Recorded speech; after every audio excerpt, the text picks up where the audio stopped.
this is thing our family has done. It's this Christmas charade games. And so this is his deal on Christmas Eve. Oh, yeah. After we've had dinner, we sit down before dessert. And with the family. And the whole family. And I used to, they like it now. For yeah, a while, they do. They used to kind of. Well, there's prizes involved. Yeah, well, of course there's prizes. That's why they do it. Yeah. So we used to have teams and competitive and so this is a charade when I just pulled a couple. So the one I pulled was Elf. So if you drew that card, you've got to do the charades and make us guess Elf what you're doing in 15 seconds. Yep. And this one is diamond earrings. You get that as a gift. You're not getting diamond. Anyway, and this one is really fun because it's multiple choice, but like this one, this is called Festive Trivia. Oh. And you can do this with cards or something like that. It's just fun. Like this one, what is the name of the Grinch's dog? And you get 4 choices: Sam, Max, Buddy, or Ben. Max. So, I always win. All letters addressed, I bet you don't get this one. All letters addressed to Santa in the United States are sent where? Bethlehem, Pennsylvania, Santa Claus, Indiana, Christmas, Florida, or North Pole, Alaska? North Pole, Alaska. Santa Claus, Indiana. Oh, shoot. I know. He hadn't been getting my mail.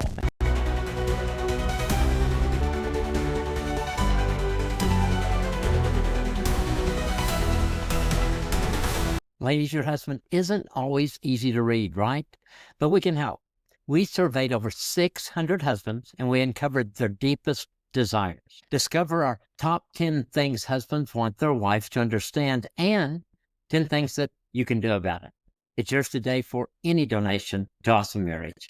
So the holidays can bring joy and nostalgia and busyness, and sometimes it brings disappointment. So in this episode, Nancy are going to try to help couples reflect on the past year together and stay spiritually connected during the busy holiday season, and align their holiday expectations with grace, with intention. I think you'll walk away with some practical tools to thrive emotionally and spiritually, not just survive the holidays. Welcome to the December Awesome Marriage Podcast. Hi, everybody. This is my co-host, Nancy Kimberly. She's also my wife of, I don't know. Almost 56 years. Golly, I know. Woo. You were 6 when we married, right? Yeah, right. Okay, let's, yeah, not quite 6. I think you were 7. Okay, so today let's get into some of these questions and try to help you guys. The title today is more the mistletoe, and just trying to help you guys. I know every year I hear people say, we're so busy, we just don't feel like we got the real meaning of Christmas, or we just didn't do some of the things with family we thought we were going to do. And I think that's a common thing. So we're going to talk about some things, and because it's, early part of December, maybe some of these you won't use till next year, but maybe some of them you can use this year. So the holidays are supposed to be the most wonderful time in the year. They can also be stressful for couples. Why is that? Oh, you're asking me? Yes, ma'am. Well, I think everybody's got their own answer, but overall, it's just the stress of getting everything together and finances, gifts, events, just everything that surrounds it. Yeah, and I think sometimes I hear couples talk about it overwhelms them. It's like it gets away from them, or they say yes to too many things and they regret saying yes to too many things. And then I think too, sometimes in couples, if you're kind of struggling, like communication and stuff in your marriage, I think the holiday kind of put the spotlight on it. Yeah. And things can get worse at that time, and that's not what you want to happen to do that. So yeah, I agree. I think the stress, the busyness, all those kind of things make it. And I think so many people say every year they think, well, I'm going to do it this year, and then we don't. Yeah. And so we're going to help you do that. We put a lot of stress on ourselves. Absolutely. Which makes stress on the relationships. Yeah, it does. Because if you're stressed about something, it's going to affect us. If I'm stressed about something, it affects you. That's right. All that. So what are some ways you've seen couples or even our marriage drift spiritually, emotionally during the holiday season? Well, I think the minute you take your eyes off the real reason for this Christmas time, Christ, I think you start getting into all the stuff of the world, and that's not what Christmas is supposed to be about.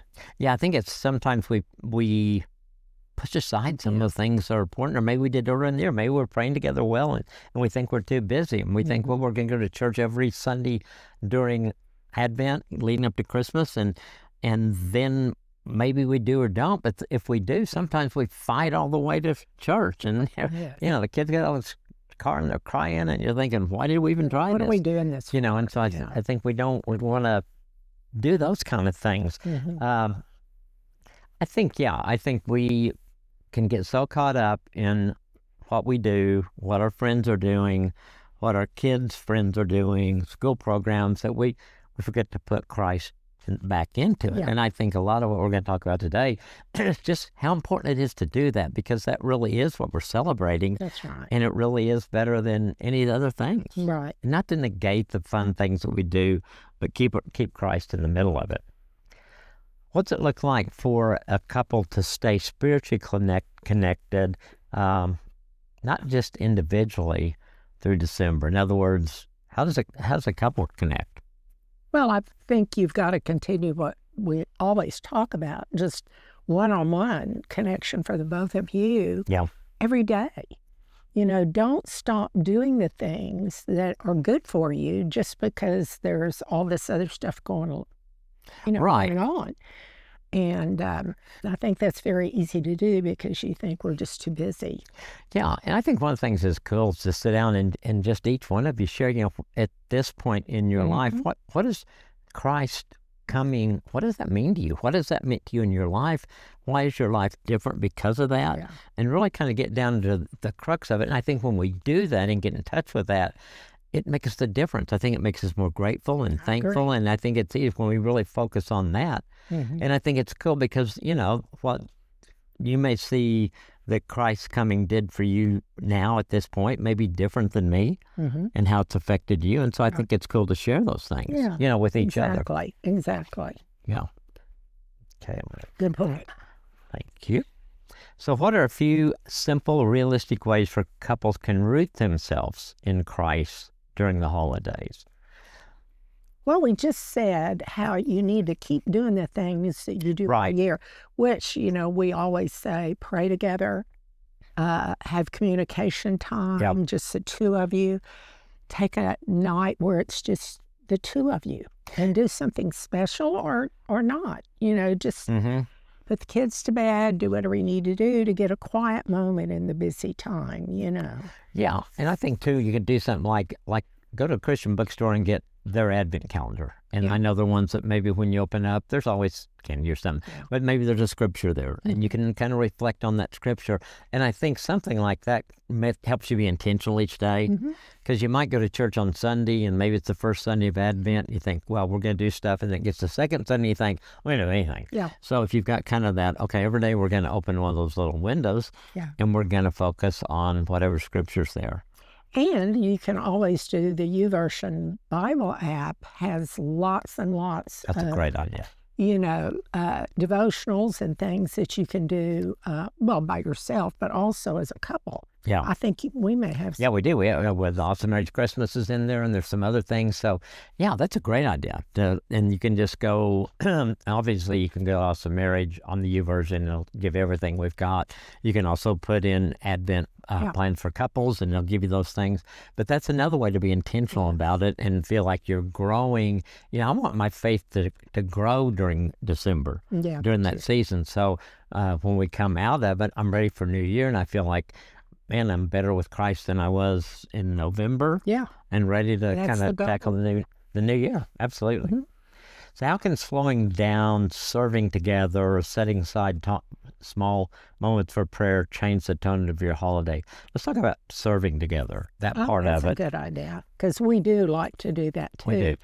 I'm not sure, our families talked about going to the Christmas dinners for the community and helping with that. Helping serve.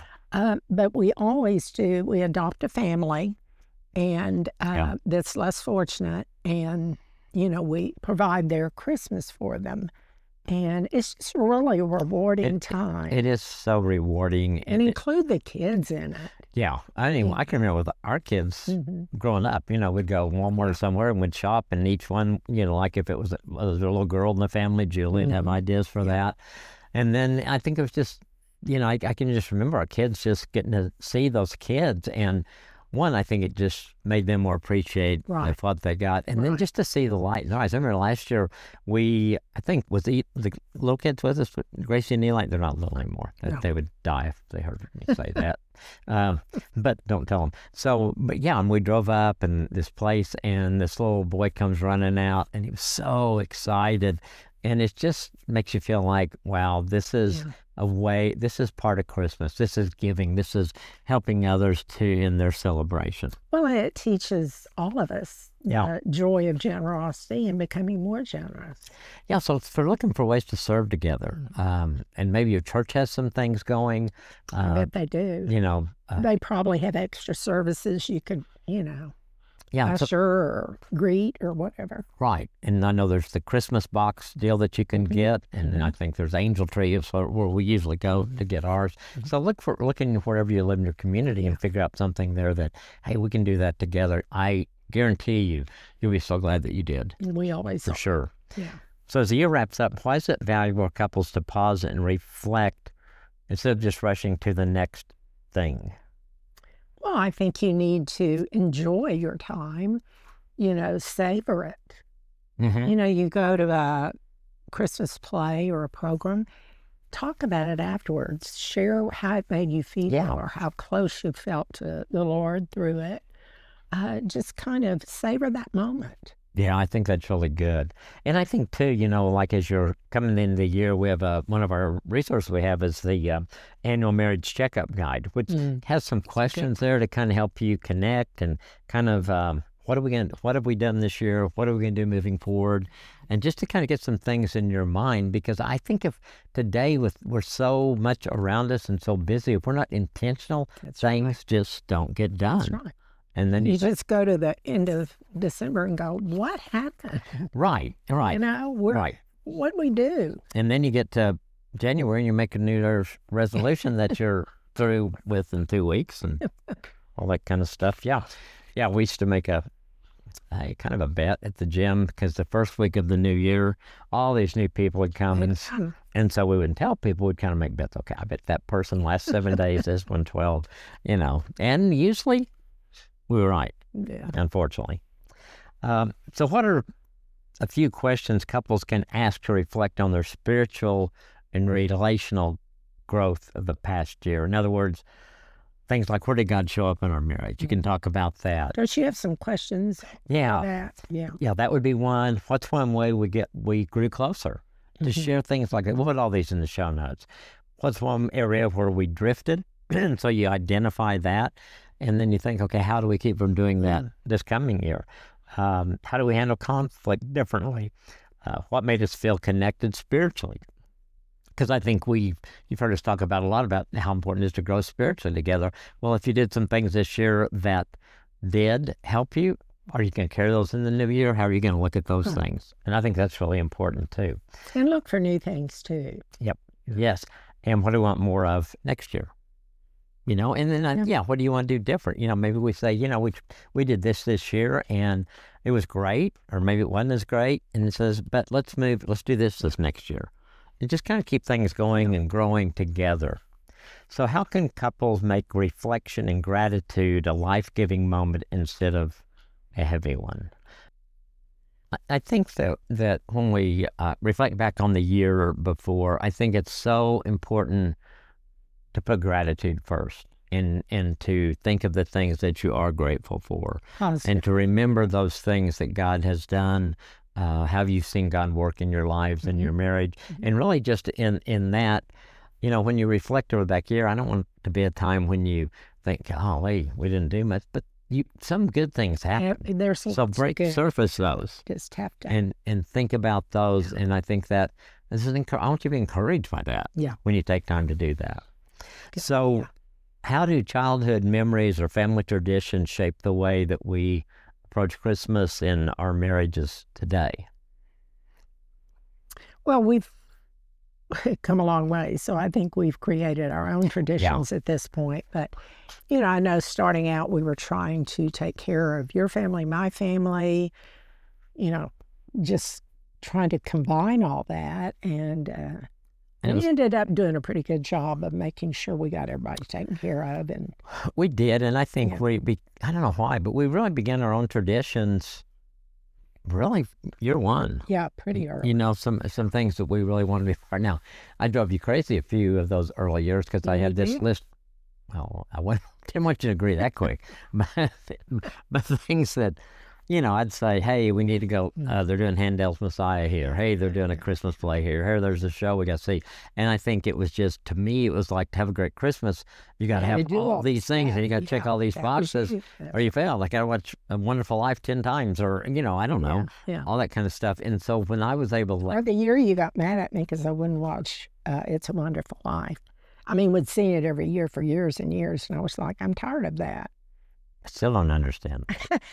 I went back and watched it the next year, I think. Yeah, I know. But I think at my confession for me there, it was like I had to do those things because I was trying to make Christmas just perfect. So hard. And that was I was stressed, and it was it wasn't fun for you. And so I was able to get past that probably by the time we had kids. Yeah. Or, you know, because we had 5 Christmases before we had kids, and then just to say, okay, what are we going to focus on this time?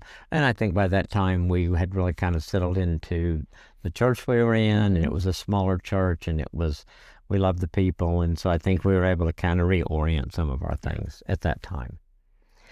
Evolve. That's the thing. You just got to change and evolve as you grow, and as you know, your tastes change, or as you grow in the Lord, you know, you want that to be a bigger part. And you know, when did I quit putting up the Christmas Village deal? Not soon enough. A few years ago. But it was like I felt guilty because I didn't put it up that year, and I started to realize that's crazy because it took a lot of time and effort, and I was tired of doing it. Yeah. And so I think it's okay to let some things new go, and then you maybe do something new, or maybe you just eliminate some things so you got more time to bake cookies, or sit in front of the fireplace, or look at the Christmas tree and listen to Christmas music. Take it easy. Do things like that. Relax. It shouldn't be striving, you know. Right. It should be just a time of peace and relaxation. I mean, we're talking about the Prince of Peace here. Yeah. So that's his will for all of us to be at exactly. peace. And I think we get caught up in, okay, you watch TV and you watch ads and stuff. And I think sometimes it's just like, don't watch that stuff because it's going to make you stressed because you're thinking, oh my gosh, that tree looks beautiful. And you look at your tree and think, we got to go back to the place and buy more ornaments. Or, you know, just take care of yourself. Yeah, that's right. Have you ever realized your holiday expectation didn't match your spouse's? Well, we kind of talked a little bit about that. That and anything, and you know, I think for us, we kind of get. I think we're both on the same page now. Yeah, we are. Other than I would turn Christmas lights outside on right after Halloween. Yeah, probably, because my grandson put them up, and why would you have them up if you're not? But I haven't, and well, I did one night, and I thought I didn't think you'd see it, and you did. I did, and you did. So turned them off, but we have outside. We have pumpkins. We still got our fall stuff out, and I get it. Leave that up through Thanksgiving. This is not a judge. If you've had your Christmas lights on and up since 4th of July, there's nothing wrong with that. That's up. But it's kind of what we do. But I think we have to give and take there. Yeah, and that was something that really is important to you. Mm-hmm. And so I thought, well, if it's that important to you, I can wait. Yeah, I can wait. Very good. All right, let's kind of move on. So what can couples do to align their expectations, create new traditions that affect where they are now? I think if you're going to do some stuff, I think it's what I would suggest, because we're where you are in December now, kind of think about this maybe right after Christmas, you know, after you kind of just sit down and you relax a little bit, just kind of share, okay, what did we do this Christmas season? What was something that was meaningful? What was something that was really fun for us as a family? You know, things like we did, and kind of keep some notes, and then also say, what stressed us? What did we do that, you know, if every year you're baking 24 cookies for everybody in your neighborhood, well, it's great, but what if it stressed you out? What if you're up till 3 in the morning baking cookies? Yeah. And so it's okay to not do that. It's okay to send them a Christmas card or say, I like you, or something like that in it, right? Right. That you don't have to do. Give yourself. So anyway, making that list so you can kind of decide what are we going to do next year. And then I would suggest putting it somewhere and opening it up in, say, September, October, and kind of revisiting and saying, okay, this is what we talked about then. Is that what we decided? Anything we want to change? If not, let's put this into practice. And so it may be more than just this year, doing it. Maybe a process that fulfills itself more next year than it does this year. Well, and I think, too, we need to always start in September or whenever you start, planning ahead and figure out what you're going to spend. Yeah, that's really good. That is such an important part, to not be paying for Christmas for the rest of the year. Yes. Just set a goal and don't go over it. Yeah, and, maybe year before last, it was a really good year, and you had extra money, and you wanted to be generous, and you bought stuff, but this year wasn't like that, and it's okay. You don't have to do that again, and I've told the story before, but the couple that I loved, and they were really poor their first year of marriage, but they gave coupons to family members. They gave the grandmother a coupon book to come over for dinner once a month, That's a good whole year. And to the sister that had a baby, they would babysit, a free babysitting once a month for a year. So, and honestly, those cost them nothing. And they probably, if I asked that grandmother or that sister, what was the best gift you got that year? That could be it. I think it'd be it. Absolutely. So just don't get caught up in things. And it's okay to not do something. Just give yourself permission to do that. It doesn't say anything in the Bible that you've got to bake cookies for everybody in your neighborhood or, Yeah, I don't think it does. I haven't seen it either. All right. If you could share one encouragement for couples, what would help them stay grounded in Christ and connected to each other this Christmas? Wow. Back to time one-on-one with Christ and together as one in front of Christ. Take the time to really celebrate Him and what He's done in your life. Yeah. And I think the rest will fall into place. Yeah, I think so. And one of the other resources we have that you can kind of get and pick up right after Christmas is 12 marriage resolutions for the new year. And it kind of helps you get in, do some intentional things like with prayer, developing some family rhythms and routine that are going to draw you closer to each other and to Christ during the year. And as you do that, next Christmas, it will make a difference. Yeah. Because you're kind of laying some groundwork. I think sometimes we try to do everything in December and then just start those rhythms, and then you get to December and you kind of flow with that. And I think making changes is easier and makes more sense when you do that. That's right. Do you agree? Yeah, I do. Okay, this is some things. This is thing our family has done. This is Christmas charade games. And so this is his deal on Christmas Eve. Oh, yeah. After we've had dinner, we sit down before dessert. And with the family. And the whole family. And I used to, they like it now. For a while, they do. They used to kind of. Well, there's prizes involved. Yeah, well, of course there's prizes. That's why they do it. Yeah. So we used to have teams and competitive and so this is a charade, and I just pulled a couple. So the one I pulled was Elf. So if you drew that card, you've got to do the charades and make us guess Elf what you're doing in 15 seconds. Yeah. And this one is diamond earrings. You get that as a gift. You're not getting diamond. Anyway, and this one is really fun because it's a multiple choice, but like this one, this is called Festive Trivia. Oh. And you can do this with cards or something like that. It's just fun. Like this one, what is the name of the Grinch's dog? And you get 4 choices: Sam, Max, Buddy, or Ben. Max. So, I always win. All letters addressed, I bet you don't get this one. All letters addressed to Santa in the United States are sent where? Bethlehem, Pennsylvania, Santa Claus, Indiana, Christmas, Florida, or North Pole, Alaska? North Pole, Alaska. Santa Claus, Indiana. Oh, shoot. I know. He hadn't been getting my mail. And you'll get this one because this is one that you know because of the movies we watch. Which movie did the song White Christmas first appear? White Christmas, It's a Wonderful Life, Meet Me in St. Louis, or Holiday Inn? Holiday Inn. Holiday Inn is right. Last one. You won't get this. What are the names of the two? Because Die Hard is a Christmas movie. Okay. What are the names of two FBI agents who arrive on the scene in the movie Die Hard? Alan Dwayne, Jimmy and Jones, Smith and Smith, Johnson and Johnson. The first one. Nope, Johnson and Johnson. Dang it. I know. Okay, so you can have so much fun with those things. So just an idea of some, maybe give you some ideas. Go to a store, go online. You can get stuff like this and print it off, all that kind of good stuff. You'd be surprised how competitive it can get. We have a very competitive family. We get in teams, and yeah, and everybody wants me on their team. And what we do afterwards, though, I know you are good. Yeah. What we do afterwards, though, we bring them back together, because after that, that's when Nancy always has a birthday cake for baby Jesus. So we bring the cake out and we blow out the candle and we sing happy birthday to baby Jesus. So no matter how far off we get in our competitiveness, we come back to Christ. We bring it back in at the end.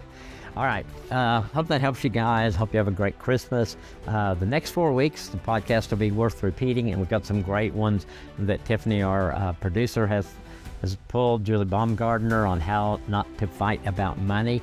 That was such a popular one.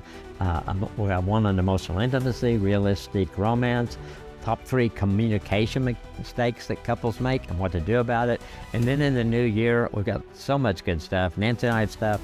Ron Deal, Eric Kennedy, Kristen Bacesta, some great guests. Right. So a lot to look forward to. It's a good lineup coming up. But most of all, we thank you for you guys joining us on Nelson Ready Podcast this year. We're excited about the new year. We've got a lot of exciting things planned. And Merry Christmas to you guys. Merry Christmas and blessed New Year. We'll see you in 2026. It's not far. I know.